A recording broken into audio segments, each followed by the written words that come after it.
Hello, good day. How are you? I hope you are fine. The objective of this video is to discuss the basic concepts and fundamentals of merger and acquisition, including terminology, payment methods, reason for merger, synergy, type of takeovers, and defensive tactics. For example, what is a merger?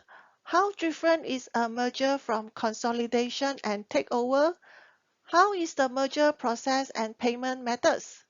What are the motives behind a merger? How can a company defend itself from a takeover? Well, at the end of this learning session, students will be able to appreciate the financial and strategic dimensions of corporate acquisitions and mergers. I have also developed a video on the valuation of merger and acquisition, which complement this video. Stay tuned and let's learn together.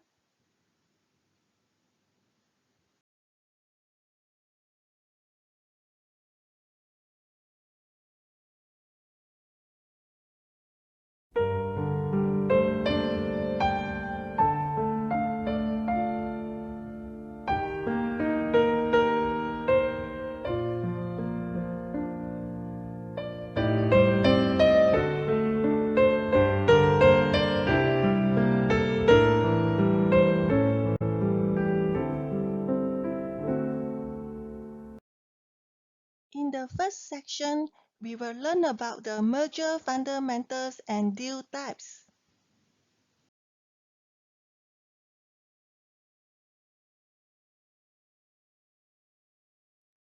What is meant by takeover? Takeover is a general and imprecise term referring to the transfer of control of a firm from one group of shareholders to another. According to the classification by David Hillier, takeovers can occur by acquisition, proxy contest, or going private transactions. Thus, takeovers encompass a broader set of activities than acquisitions. If a takeover is achieved by acquisition, it will be by merger or consolidation, acquisition of shares, or acquisition of assets. Although the terms merger and consolidation tend to be used synonymously, in practice, there is a distinction between them. Read the following definitions from your Hillier textbook. I'm going to ask you two questions to see how far you understand. My first question is, Company A merged with Company B. The identity of Company A is maintained. The assets and liabilities of Company B are merged into those of Company A. Is that considered a merger or consolidation? The answer is merger. My second question is, two or more firms combine to form a completely new firm. The new firm absorbs the assets and liabilities of the companies from which it is formed. Is that considered a merger or consolidation? The answer is consolidation. The firm in a merger transaction that attempts to acquire another firm is commonly called the acquiring company. The firm that the acquiring company is pursuing is referred to as the target company. Take note that different books may use a slightly different term. I hereby list out the common terms for you. Let me ask you three questions. Does a merger require the approval of shareholders? How many percent of the shareholder votes are required? Do the shareholders of the acquired firm have any rights? I'm sure you can derive the answer from this slide.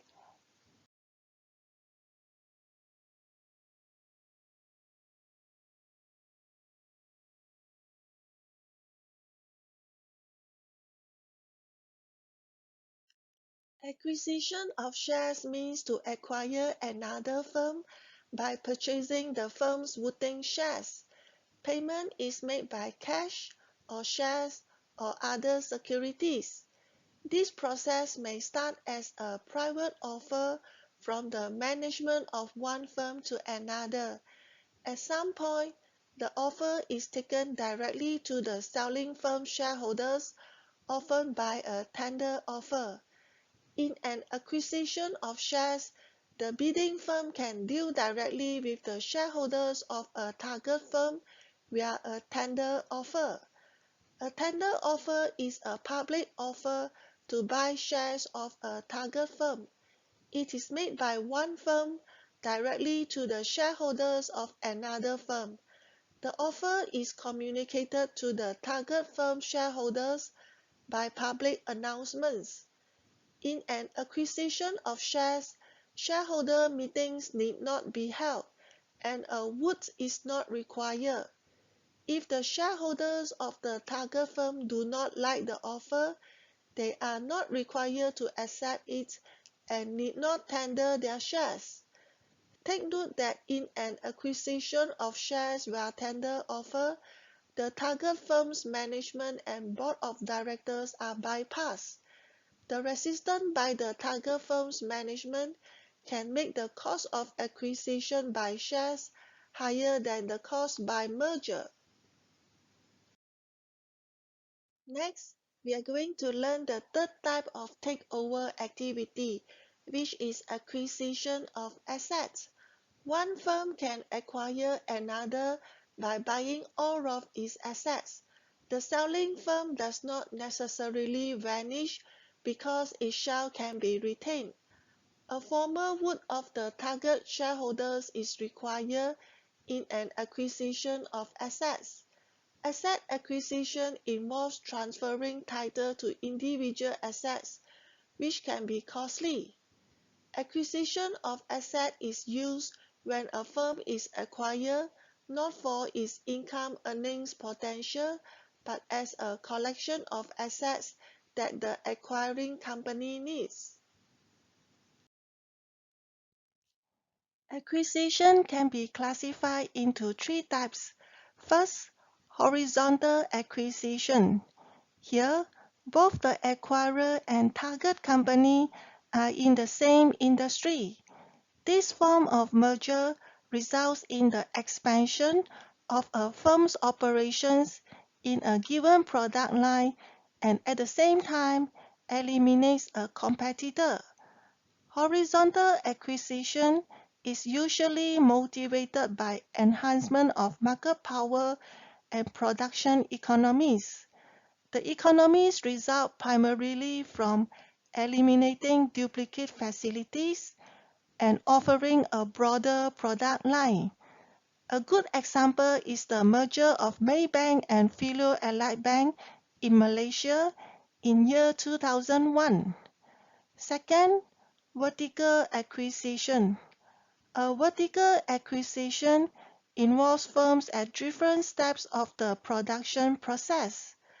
The buyer expands back towards the source of raw materials or forward in the direction of the ultimate consumer.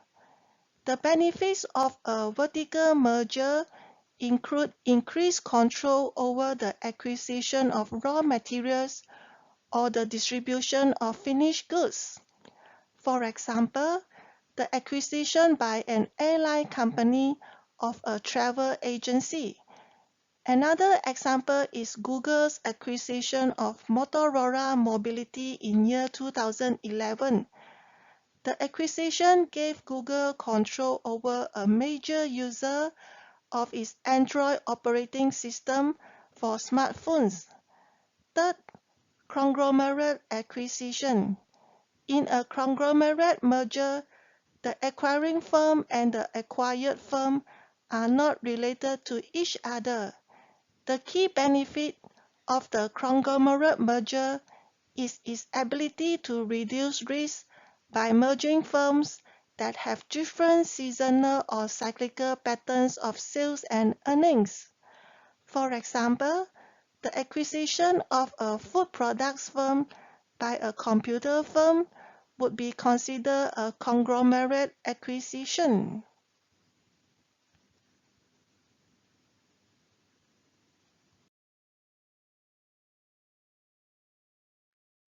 In the next 3 slides, I'm going to show you some examples of the key historical merger and acquisitions in Malaysia.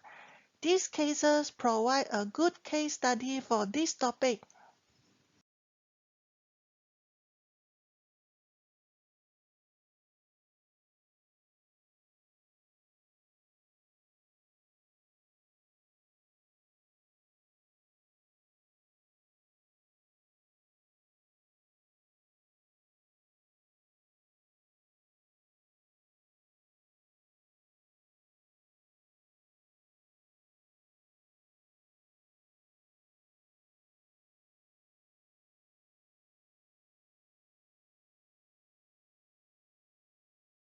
Section 2 focuses on payment methods.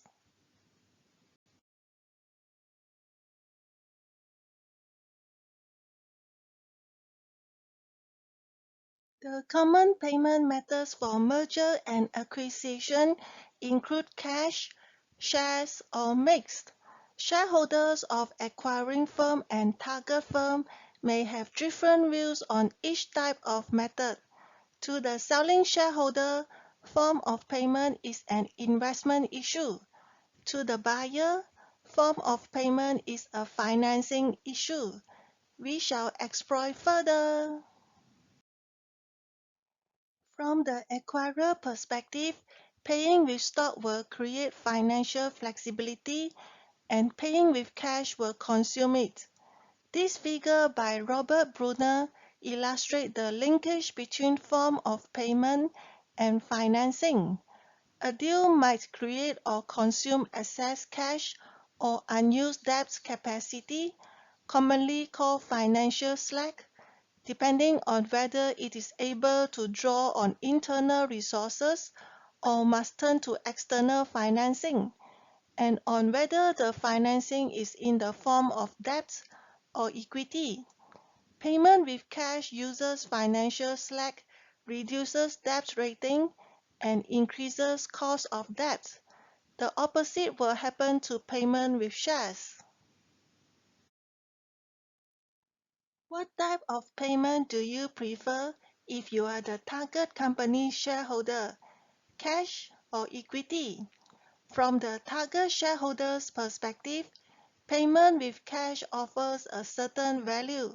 However, the disadvantages include loss of ownership and leads to immediate capital gains tax liability. On the other hand, payment with equity offers uncertain value, as share price may fluctuate in the future. However, the advantages include the chance to share future gains. Equity payment also allows shareholders to postpone liability to capital gains tax. From the governance perspective, ownership of the acquirer may influence payment method. Acquirers with block holders or whose management teams have substantial holdings are likely to prefer cash payment. On the other hand, bondholders may prefer equity payment. This is because convenience associated with debt affect monitoring or control when cash is used. Next, in Section 3, we shall discuss the reasons for merger and synergy.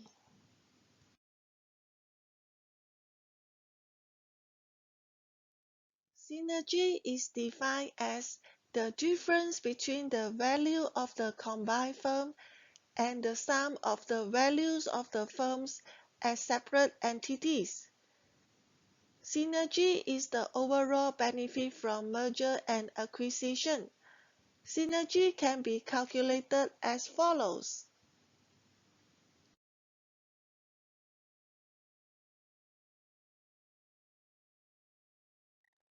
In this example, the equity of the target firm is worth £50. The purchase price is £60. Premium refers to the difference between the purchase price and the value of the target firm. Normally, premium is positive to induce the target firm to sell. In this case, the premium is 60 minus 50 and is equal to £10. Suppose the synergy from the merger is £30. The gain to the acquiring firm or bidder would be 30 minus 10 and would be £20. If the synergy is less than the premium of £10, the bidder would actually lose. There are four sources of synergy. First, revenue enhancement. Revenue may increase after merger due to marketing gains, strategic benefits, market power, and entering a new market. Second, a combined firm may operate more efficiently than two separate firms.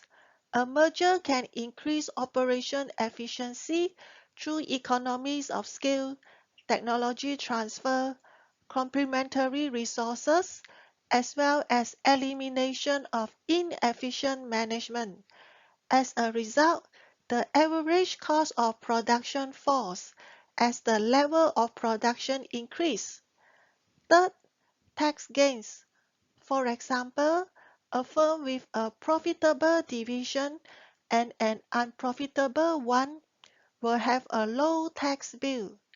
This is because the loss in one division offsets the income in the other. However, if the two divisions are actually separate companies, the profitable firm will not be able to use the losses of the unprofitable one to offset its income. Thus, in the right circumstances, a merger can lower taxes. Lastly, mergers can reduce capital requirements as well.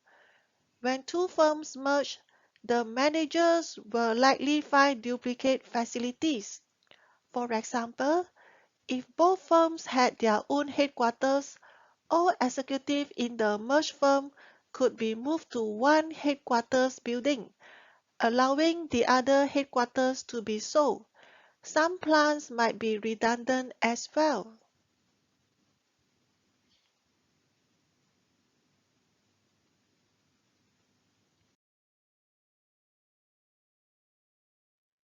Economies of scale refers to the benefits of size in which the average unit cost falls as the volume increases.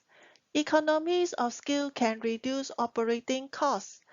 The figure illustrates the relation between cost per unit and size for a typical firm. As can be seen, average cost first falls and then rises. In other words, the firm experiences economies of scale until optimal firm size is reached. These economies of scale arise after that. The journal article by Halliburton 2009 gives a good account of the reasons why firms acquire. I strongly encourage you to read the original article. There are four key reasons stated here: value creation, managerial self-interest, environmental factors, and firm characteristics. In particular, I'm sure you would like to know why management has self-interest in merger, why environmental changes relate to merger. Is merger and acquisition always good? In the next two slides, we are going to explore two bad reasons for mergers. An acquisition can create the appearance of earnings growth, perhaps fooling investors into thinking that the firm is worth more than it really is.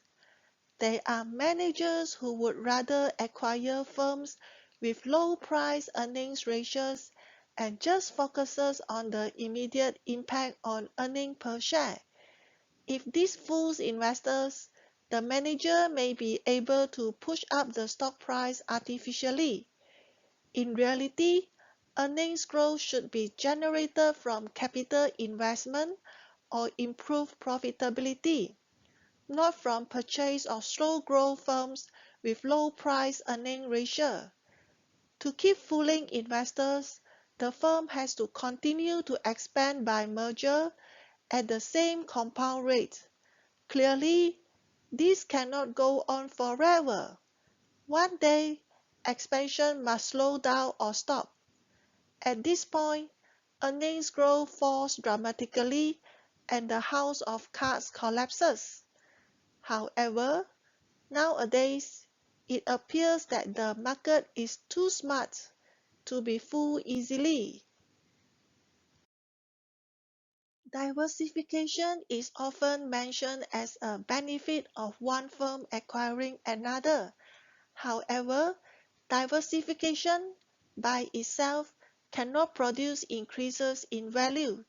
Shareholders can diversify more easily than corporations by simply purchasing equity in different corporations. Diversification through merger may not benefit shareholders. The diversification effects of mergers can benefit the bondholders at the expense of the shareholders. Bondholders gain and shareholders lose from the merger. Why is that so? When the two firms are separate, Firm A does not guarantee Firm B's debt. After the merger, the bondholders can draw on the cash flow from both Firm A and Firm B. This means when one of the divisions of the combined firm fails, creditors can be paid from the profits of the other division. This effect is known as coinsurance effect. The coinsurance effect raises bondholder values and lowers shareholder values. Finally, we have come to the end of this video. I hope you have benefited from the presentation and content in this video. If you like this video, please click like, subscribe or share. Thank you, see you and goodbye.